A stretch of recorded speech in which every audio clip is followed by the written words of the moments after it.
Peak football എന്നല്ലാതെ നമ്മൾ ഇതിനെ പിന്നെ എങ്ങനെ വിശേഷിപ്പിക്കണം? ഈ വർഷത്തെ ഡ്യൂറൻ കപ്പിലെ എൻ്റെ അഭിപ്രായത്തിലെ ഏറ്റവും ത്രില്ലിംഗ് ആയിട്ടുള്ള മത്സരം ഷില്ലോങ് ലജോങ്ങും ലാങ്സിങ് എഫ് സിയും, രണ്ട് മേഘാലയൻ ടീമുകളാണ്. ഒരു ലോക്കൽ ഡാർബിയാണ് നമ്മൾ ഇന്ന് ഡ്യൂറൻ കപ്പിൽ കണ്ടത്. ആൻഡ് 3-3 എന്ന സ്കോറിൽ കളിയുടെ അവസാന നിമിഷം ലാങ്സിങ് എഫ് സി അങ്ങനെ ഒരു ഗോൾ അടിച്ച് ആ ഒരു പോയിന്റ് സ്വന്തമാക്കി. ഷില്ലോങ് ആണ് ക്വാർട്ടർ ഫൈനലിലേക്ക് ക്വാളിഫൈ ആയിരിക്കുന്നത്. എന്തായാലും ഈ ഒരു മത്സരം നിങ്ങൾ മിസ് ചെയ്തിട്ടില്ലെങ്കിൽ നിങ്ങൾക്കറിയാം എത്രത്തോളം എന്റർടൈനിങ് ആയിരുന്നു ആ മാച്ച് എന്ന്. ആദ്യ പകുതിക്ക് ശേഷം 2 ഗോളിന് മുന്നിട്ട് നിന്ന ഷില്ലോങ് സെക്കൻഡ് ഹാഫിൽ 2 ഗോളുകൾ വഴങ്ങുന്നു.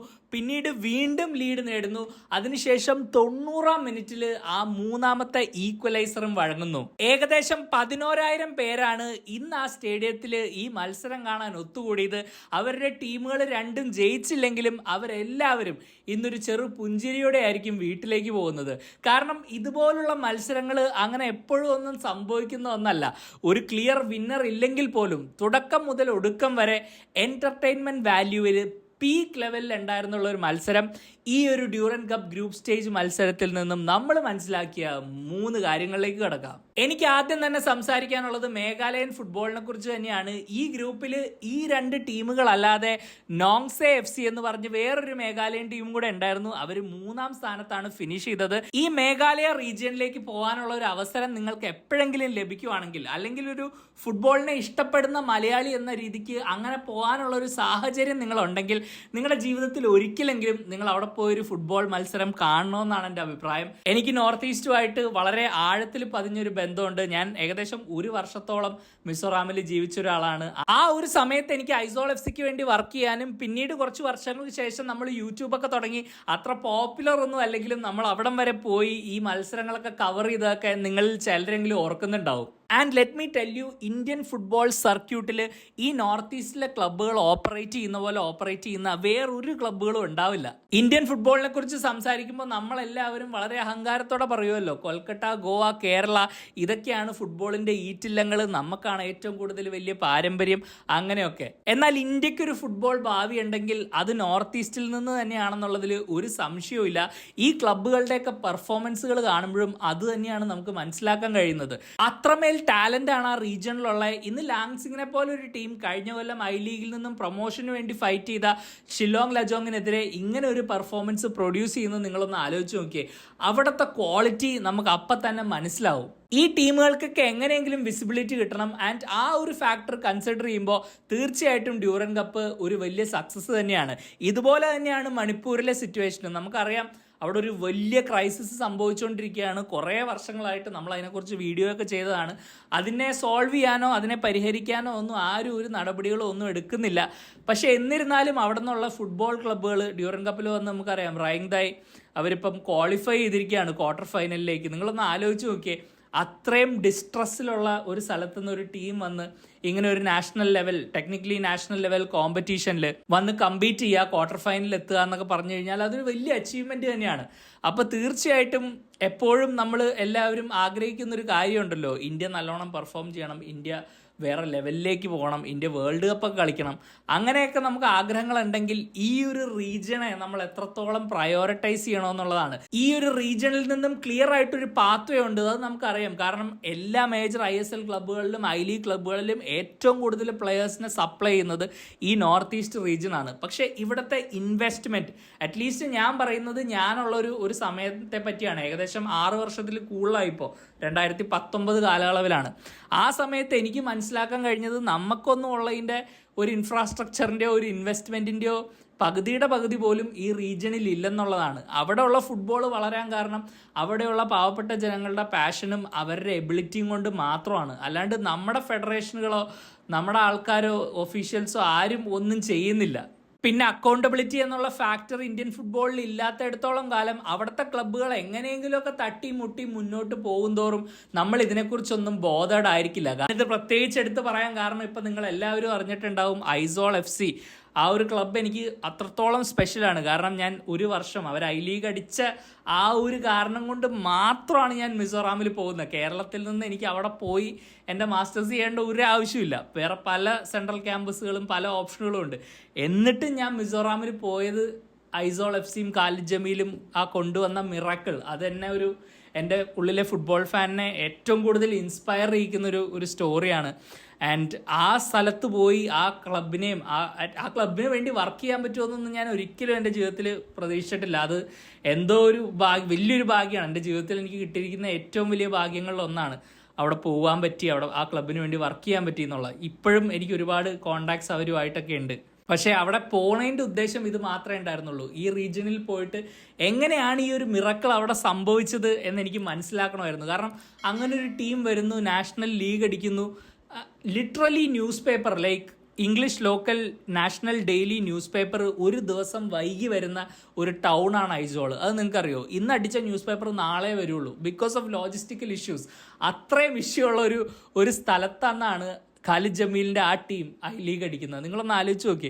ആൻഡ് അവിടെ ചെന്ന ആ ഗ്രൗണ്ട് റിയാലിറ്റി എന്താണെന്ന് മനസ്സിലാക്കിയപ്പോൾ എനിക്ക് തോന്നി ഇതൊരു പക്ഷേ ഇന്ത്യൻ ഫുട്ബോളിലെ എക്കാലത്തെയും ഏറ്റവും വലിയ സ്റ്റോറി ആയിട്ട് നമ്മളെല്ലാവരും വാഴ്ത്തിപ്പാടേണ്ട ഒരു അച്ചീവ്മെൻ്റ് ആണിത്. എന്നാൽ ഇന്ന് ലിറ്ററലി 2026 ഇന്ന് നമ്മൾ ഫേസ് ചെയ്യുന്ന റിയാലിറ്റി എന്താ? ഐസോൾ എഫ് സി ഐ ലീഗിൽ കമ്പീറ്റ് ചെയ്യുന്നില്ല എന്നുള്ളൊരു സിറ്റുവേഷനിലാണ്. അവർ മിസോറാം പ്രീമിയർ ലീഗിൽ മാത്രമേ ഫോക്കസ് ചെയ്യുന്നുള്ളൂ.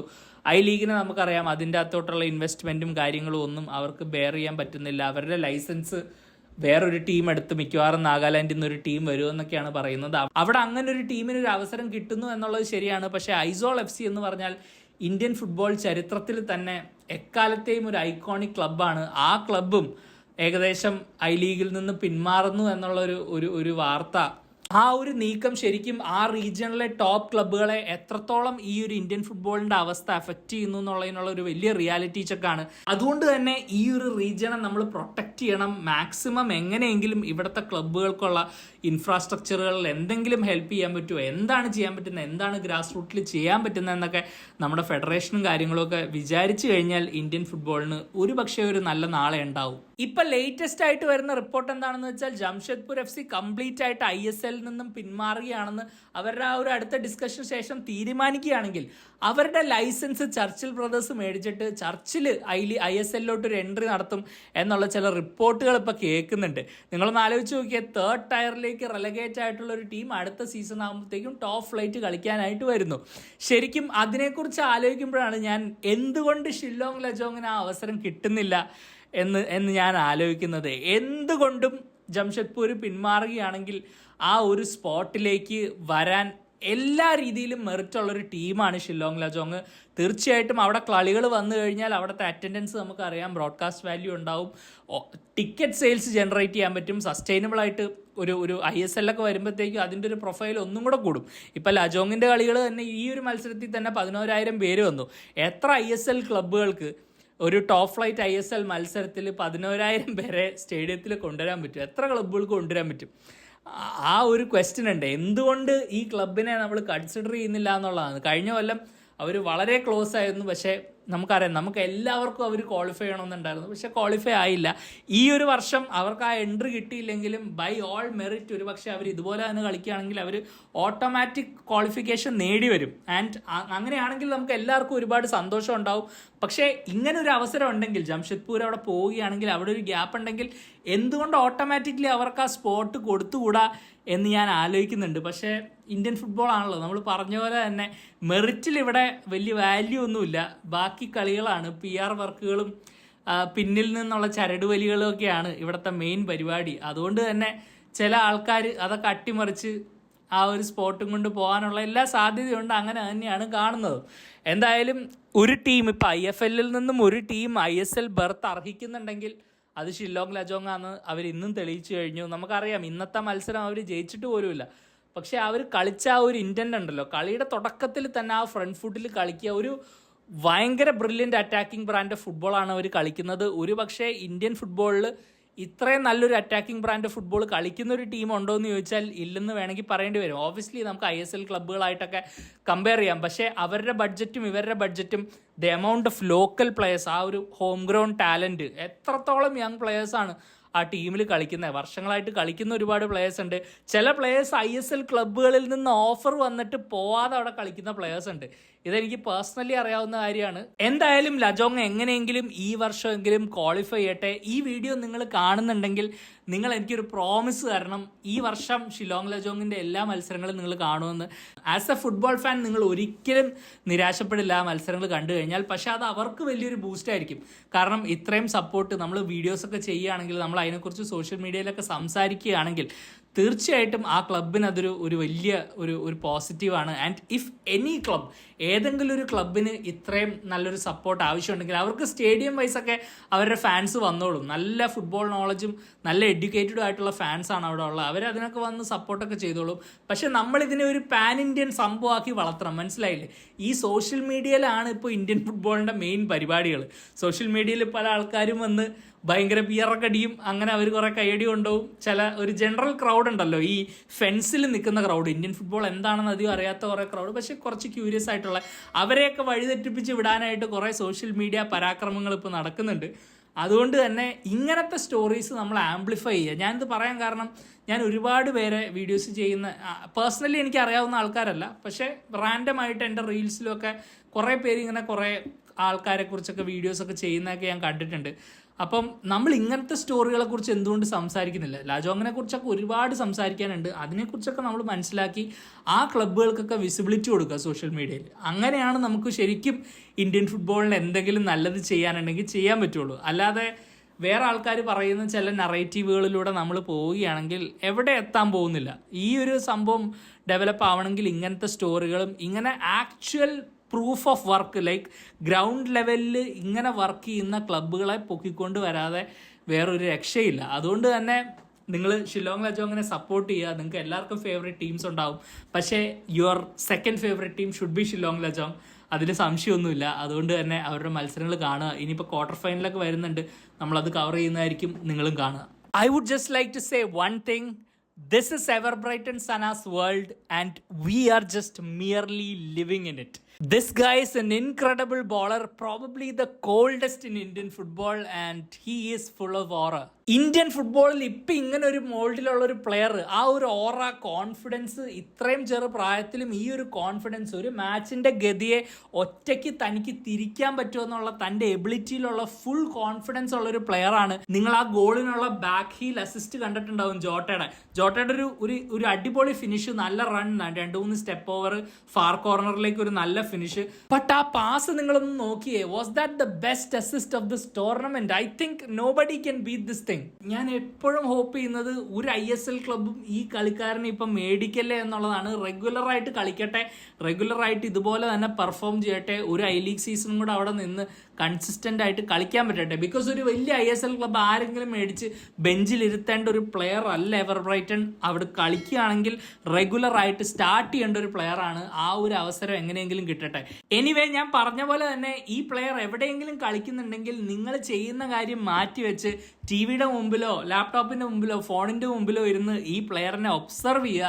കാരണം എവർബ്രൈറ്റനെ പോലെ അത്രമേൽ ഇൻഡിവിജ്വൽ ക്വാളിറ്റി വെച്ച് ഇങ്ങനത്തെ മൂമെന്റ്സ് പ്രൊഡ്യൂസ് ചെയ്യാൻ പറ്റിയ വളരെ ചുരുക്കം പ്ലെയേഴ്സേ ഇന്ന് ഇന്ത്യൻ ഫുട്ബോളിലുള്ളൂ. And the scary thing is, ഈ പ്ലെയറിന്റെ പീക്കിൽ പോലും അല്ല അയാൾ, ഇനിയാണ് അയാളുടെ വർഷങ്ങൾ വരാനിരിക്കുന്നത്.